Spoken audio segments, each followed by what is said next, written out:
Black hole के बारे में चंद बुनियादी मालूमात।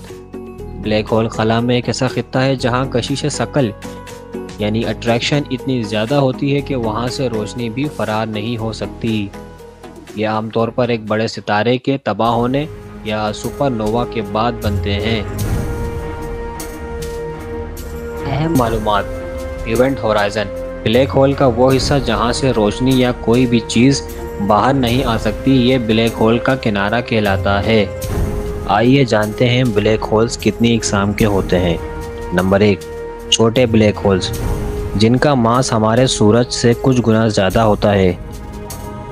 नंबर 2, दरमियाने ब्लैक होल्स, जो सितारों के ग्रुप के अंदर मौजूद होते हैं। नंबर 3, सुपरमैसिव ब्लैक होल्स, ये कहकशाओं के मरकज़ में मौजूद होते हैं और इनका मास अरबों सूरज के बराबर होता है। आइए हम जानते हैं कि एक ब्लैक होल कैसे बनता है। ब्लैक होल उस वक्त बनता है जब किसी बड़े सितारे का ईंधन ख़त्म हो जाए और वो अपनी ही कशिश शकल के नीचे सिकुड़ जाए। क्या हम ब्लैक होल को देख सकते हैं?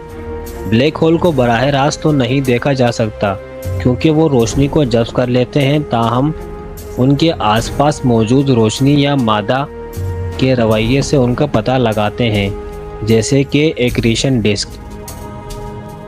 अहम दरियाफ्त। साल 2019 में इवेंट होराइजन टेलीस्कोप ने पहली बार एक ब्लैक होल की तस्वीर ली, जो साइंस की तारीख में एक बड़ी कामयाबी थी।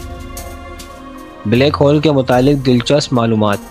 ब्लैक होल्स वक्त और स्पेस को भी मोड़ सकते हैं, जिसे हम ग्रेविटेशनल लीसिंग कहते हैं। कुछ साइंसदान का मानना है कि ब्लैक होल्स मुमकिन तौर पर वार्म होल्स या किसी दूसरे यूनिवर्सेस के गेट भी हो सकते हैं। मशहूर साइंटिस्ट स्टीफन हॉकिंग ने पेशगोई की है कि ब्लैक होल्स हॉकिंग रेडिएशन खारिज कर सकते हैं, जिसकी वजह से वो आहिस्ता आहिस्ता ख़त्म हो सकते हैं। ये अब तक की ब्लैक होल की अपडेटेड इंफॉर्मेशन थी। अगर आपको वीडियो पसंद आई हो तो इस वीडियो को लाइक ज़रूर कर दीजिएगा और इसी तरह की साइंसी मालूमात के लिए चैनल को सब्सक्राइब करना ना भूलें। मिलते हैं इसी तरह की अगली दिलचस्प वीडियो में। Take care. अल्लाह हाफिज़।